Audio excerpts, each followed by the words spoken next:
18वीं लोकसभा के चुनावी नतीजों के बाद सबसे ज्यादा चर्चा में इस वक्त उत्तर प्रदेश है। वो इसलिए क्योंकि यहां बीजेपी जोर का झटका जोर से बीजेपी को लगा है।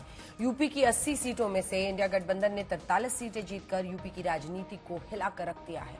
कांग्रेस ने यूपी में जबरदस्त वापसी की, 6 सीटें जीतकर कांग्रेस की तमन्नाएं जाग उठी हैं। कांग्रेस ने अमेठी रायबरेली में जीत दर्ज की, जो उसके हौसले 7वें आसमान पर ले जा रहा है। आज राहुल गांधी, प्रियंका गांधी वोटर्स और कार्यकर्ताओं का आभार जताने के लिए रायबरेली पहुंचे। राहुल और प्रियंका ने पहले तो अमेठी रायबरेली की जनता को धन्यवाद किया, फिर सीधे पीएम मोदी पर जोरदार प्रहार किया। इस पर आपको हम स्पेशल रिपोर्ट दिखाएं, उससे पहले बड़ी खबर आपको दिखाते हैं कि उत्तर प्रदेश और पूरे भारत को रास्ता दिखाया है, ये राहुल गांधी ने कहा है। रायबरेली अमेठी के सभी मतदाताओं और इंडिया गठबंधन के सभी कार्यकर्ताओं एवं नेताओं को धन्यवाद दिया है। राहुल गांधी ने कहा कि वो जल्दी सभी से मिलने और प्रगति, एकता, मोहब्बत के संकल्प पर चर्चा करने के लिए वो सभी नेताओं से मिलेंगे। राहुल गांधी, राहुल गांधी, राहुल गांधी जिंदाबाद, राहुल गांधी जिंदाबाद। जो रायबरेली में चुनाव में काम किया, उसके लिए मैं दिल से धन्यवाद करता हूं प्रियंका का और आप सबका। यूपी में बीजेपी को जोर का झटका जोर से देकर राहुल और प्रियंका गांधी जश्न मनाने के लिए अपने कार्यकर्ताओं को धन्यवाद देने के लिए रायबरेली पहुंचते हैं। हमारा पारिवारिक रिश्ता है। राजनीति में सबसे पुराना रिश्ता आपके और हमारे बीच में है। ये रिश्ता 100 साल पहले रायबरेली और अमेठी के खेतों में शुरू हुआ था और उस समय भी बदलाव रायबरेली के किसानों ने किया था, अमेठी के किसानों ने किया था और इस बार भी आपने फिर से वही काम किया है। किशोरी शर्मा जी को अमेठी में, मुझे यहां रायबरेली में, उत्तर प्रदेश में इंडिया गठबंधन और कांग्रेस पार्टी के सांसदों को आप लोगों ने जिताया है। माहौल आपने बनाया है। आप अपनी शक्ति समझो, पूरे देश की राजनीति आपने बदल दी है। कांग्रेस में जबरदस्त उत्साह है क्योंकि उत्तर प्रदेश में 15 साल बाद बड़ी जीत मिली है। 2014 में 2 और 2019 में 1 सीट पर सिमट जाने वाली कांग्रेस इस बार 6 लोकसभा सीटें जीतने में सफल हुई है। नरेंद्र मोदी जी, अमित शाह जी हिंदुस्तान के संविधान को खत्म करने की कोशिश कर रहे हैं। जो हिंदुस्तान की नींव है उससे वो खिलवाड़ कर रहे हैं। इसीलिए पूरा देश एक साथ खड़ा हो गया। दूसरी बात, 2014 में हिंदुस्तान की राजनीति में एक बदलाव आया। पहली बार हमने देखा कि प्रधानमंत्री खुलकर हिंसा और नफरत की राजनीति कर रहे थे और यह हिंदुस्तान की संस्कृति और हिंदुस्तान के धर्मों के खिलाफ है। और रास्ता मैं बताना चाहता हूं और मुझे बहुत गर्व है कि रास्ता रायबरेली, अमेठी और उत्तर प्रदेश ने दिखाया है। उत्तर प्रदेश की जनता ने नफरत के खिलाफ, हिंसा के खिलाफ, अहंकार के खिलाफ दबाकर वोट दिया। आज बीजेपी 272 यानी बहुमत के आंकड़े से 32 सीटें पीछे रह गई हैं। तो इसके पीछे यूपी में कांग्रेस की 6 और इंडिया गठबंधन की 80 में से 43 सीटें जीतने की वजह से। और तो और कांग्रेस ने अमेठी और रायबरेली में भी बीजेपी को करारा जवाब दिया है। आज इसीलिए राहुल गांधी और प्रियंका गांधी अपने कार्यकर्ताओं के बीच आभार जताने के लिए प्रकट हुए हैं।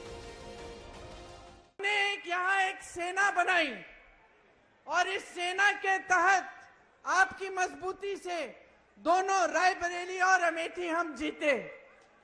ये एक ऐतिहासिक जीत रही यहां से मुझे गर्व होता है इस बात को कहने में, अवध से पूरी यूपी में और पूरे देश भर में ये संदेश आप लोगों ने भेजा कि हमें एक समर्पित, एक सच्ची, एक साफ राजनीति चाहिए अपने देश में। तो आपको एक बहुत बड़ा धन्यवाद देना चाहती हूं, क्योंकि जब मैं यहां आई थी इस बार चुनाव लड़ने के लिए, मैंने कहा था कि लगभग 300 घंटे हैं, 2-2, 3-3 घंटे निकाल लीजिए सोने के लिए, बाकी सब काम करेंगे। और आपने ये करके दिखाया है। दिन रात हमने काम किया इस नतीजे के लिए। सबसे बड़ा धन्यवाद रायबरेली की जनता को, मेरे परिवार के सदस्यों को, जिन्होंने मेरे बड़े भाई को वोट देकर इतनी भारी बहुमत से जिताया। हम सब आपके आभारी हैं। अब की बार अमेठी और रायबरेली की लड़ाई कांग्रेस के लिए नाक की लड़ाई बन गई थी, क्योंकि राहुल गांधी पर मैदान छोड़कर भागने के आरोप लग रहे थे। बीजेपी बार बार एक ही बात कह रही थी, स्मृति ईरानी से डरकर राहुल गांधी रायबरेली से चुनाव लड़ रहे हैं। अरे कोई इनके दिमाग को भी जरा बता दो कि अब रायबरेली की जनता भी खटाखट खटाखट खटाखट भेजेगी घर। अमेठी से गए, रायबरेली से भी जाएंगे। राहुल गांधी जी न केवल जीतेंगे, बल्कि देश की रिकॉर्ड जीतों में ये रायबरेली शामिल होने जा रहा है। लेकिन राहुल गांधी ने साफ साफ कहा कि 2024 का चुनाव अलग है, और राहुल ने लोगों के दिमाग में ये बात भर दी कि बीजेपी संविधान के खिलाफ है। अगर आपने फोटो देखी होगी कि नरेंद्र मोदी जी संविधान को ऐसे पकड़े थे, यूं कर रहे थे ना, देखा आपने? ये आपका काम था, ये आपने करवाया है। देश के प्रधानमंत्री को आपने मैसेज भेजा है कि संविधान को आपने छुआ तो देखो हम आपके साथ क्या करते हैं। और आज अमेठी और रायबरेली के नतीजे देख लीजिए। राहुल गांधी रायबरेली लोकसभा सीट पर 3,90,030 वोटों से जीते हैं, तो अमेठी में कांग्रेस के किशोरी लाल शर्मा ने बीजेपी की स्मृति ईरानी को 1,67,196 वोटों से हराया है। अमेठी और रायबरेली के लिए सोनिया गांधी, राहुल गांधी और प्रियंका गांधी ने पूरी ताकत झोंक दी। एक तरफ तो गांधी परिवार ने इमोशनल कार्ड खेला और अमेठी रायबरेली से 100 साल का रिश्ता बताया। रायबरेली मेरा परिवार है, वैसे अमेठी भी मेरा घर है। पिछले 100 साल से हमारे परिवार की जड़ इस मिट्टी से जुड़ी हुई है। इंदिरा जी के दिल में रायबरेली के लिए एक अलग जगह थी। ओपी श्रीवास्तव जी। तो सोनिया गांधी ने रायबरेली वालों से कहा कि वो उनको अपना बेटा सौंप रही हैं। मैं आपको अपना बेटा सौंप रही हूँ। जैसे आपने मुझे अपना माना, वैसे ही राहुल को अपना मान कर रखना है। आज अमेठी और रायबरेली से रिश्तों की दुहाई देने वाला गांधी परिवार उनका आभार जताने पहुंचा है। अब यह भी मत सोचिए कि काम खत्म हो गया है, ये अभी काम शुरू हुआ है, ये शुरुआत है। हिंदुस्तान ने मैसेज भेजा है कि हमें नरेंद्र मोदी जी का विजन अच्छा नहीं लगता, हमें नफरत नहीं चाहिए, हमें हिंसा नहीं चाहिए, हमें मोहब्बत की दुकान चाहिए और हमें नया विजन चाहिए देश के लिए। और अगर देश को नया विजन देना है तो भाइयों और बहनों, उत्तर प्रदेश से ही देना होगा। तो उत्तर प्रदेश को एक नए अंदाज में सामने रख रहे हैं राहुल गांधी। अमेठी रायबरेली की जीत कांग्रेस के लिए इसलिए बड़ी है क्योंकि 2019 में राहुल गांधी अमेठी हार गए थे और इस बार अमेठी में स्मृति ईरानी भी हारी, रायबरेली से राहुल गांधी जीते। अब कांग्रेस का जोश इतना हाई है कि रायबरेली में खड़े होकर राहुल गांधी बोलते हैं कि अगर वाराणसी से प्रियंका गांधी चुनाव लड़ती तो पीएम मोदी को हरा देती। आपको बता दें कि इलाहाबाद, सहारनपुर, सीतापुर लोकसभा सीट पर करीब 4 दशक के बाद कांग्रेस को जीत मिली है। इलाहाबाद और सहारनपुर में तो कांग्रेस को 1984 के बाद 84, जब उनकी बेस्ट एवर परफॉर्मेंस थी, 404 सीटें पहली बार में आई थी और फिर असम और पंजाब में जब चुनाव हुए तो कुल 414 सीटें आई थी। उस 1984 में इलाहाबाद और सहारनपुर की सीट कांग्रेस ने जीती थी। तो सीतापुर में 1989 के बाद ये जीत उन्हें मिली है। रायबरेली में भी राहुल गांधी ने रिकॉर्ड बनाया। स्पेशल रिपोर्ट देखिए।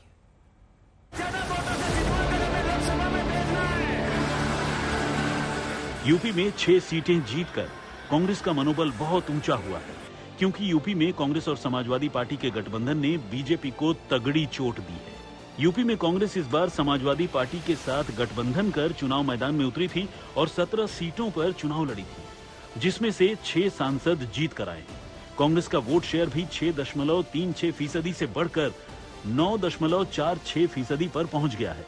प्रयागराज, सहारनपुर और सीतापुर लोकसभा सीट पर करीब 4 दशक के बाद कांग्रेस को जीत मिली है। बाराबंकी में 2009 के बाद वापसी की है तो अमेठी में 5 साल बाद मिली हार का हिसाब किताब कर लिया है। रायबरेली से राहुल को 66.17% वोट मिले हैं, जबकि साल 2019 में सोनिया गांधी को 55.80% वोट मिले थे। इतना ही नहीं, राहुल ने करीब 4 लाख वोटों से जीत दर्ज की है। अब हमारे पास पार्लियामेंट हाउस में सेना बैठी हुई है। सेना बैठी हुई है। इस बार हमारी पूरी कोशिश होगी, ऑपोजिशन में बैठे हैं मगर अग्निवीर को ऑपोजिशन में रद्द करने की कोशिश करेंगे। मैं रायबरेली का सांसद हूं, मगर जो मैंने आपसे कहा था, जो भी रायबरेली में होगा वो अमेठी में भी होगा। और आपने पूरे देश को मैसेज दिया कि हम नफरत के खिलाफ हैं, मोहब्बत की दुकान खोलेंगे और देश की राजनीति बदलेंगे। धन्यवाद। जय हिंद, जय उत्तर प्रदेश। कांग्रेस को सूबे की जिन 11 सीटों पर हार मिली है, उन सीटों पर भी उसका प्रदर्शन काफी अच्छा रहा है। बांसगांव, देवरिया, अमरोहा, महाराजगंज और फतेहपुर सीकरी जैसे सीटों पर कांग्रेस को बहुत ही कम अंतर से हार मिली। वाराणसी सीट पर कांग्रेस प्रत्याशी अजय राय ने जिस तरह से पीएम मोदी को कांटे की टक्कर दी है और बीजेपी की जीत का मार्जिन बहुत कम रहा है, उसके चलते कांग्रेस के लिए सूबे में चुनौतियों को बढ़ा गई है। अब कांग्रेस उत्तर प्रदेश में कार्यकर्ताओं की सक्रियता इसी तरह से बनाए रखना चाहती है। जवाब अयोध्या की जनता ने भी दिया है, और सिर्फ अयोध्या में नहीं भाइयों और बहनों, सिर्फ अयोध्या में नहीं, वाराणसी में जान बचा के निकले हैं प्रधानमंत्री। और मैं आपको कहता हूं और बहन से कह रहा हूं, अगर ये लड़ जाती वाराणसी में, अगर ये लड़ गई होती तो आज हिंदुस्तान के प्रधानमंत्री 2-3 लाख वोटों से वाराणसी का चुनाव हार जाते। अमेठी और रायबरेली में मिली बड़ी जीत ने राहुल गांधी की चुनौतियों को बढ़ा दिया है। अब कार्यकर्ता चाहते हैं राहुल गांधी को रायबरेली से नाता जोड़े रखना होगा। मेरी दिली इच्छा रायबरेली, ठीक है, इन सब की भी इच्छा रायबरेली हो गया। अच्छा, अब बात आप लोग पहुंचा रहे हैं ऊपर तक? भैया वो आ ही रहे हैं, आज बोलेंगे आप लोग? नहीं, मैं तो पर्सनल मिलके भी बोल चुका हूँ, ठीक है। और यहाँ से कांग्रेस कमेटी ने रेजोल्यूशन भी डाला है, तो हमारी सबकी दिली इच्छा की वो जवाब आया कुछ? नहीं, वो तो निर्णय परिवार या पार्टी लेगी। इस तरीके के आयोजन का सीधा मतलब गांधी परिवार का रायबरेली और अमेठी की जनता को धन्यवाद देना तो है ही, साथ ही राहुल गांधी का रायबरेली से सांसद बने रहेंगे ये संदेश भी माना जा रहा है, क्योंकि 2 जगह से चुनाव जीतने के बाद अटकलें इस बात की लगाई जा रही हैं कि आखिर राहुल गांधी इस्तीफा कहां से देंगे, वायनाड से या रायबरेली से।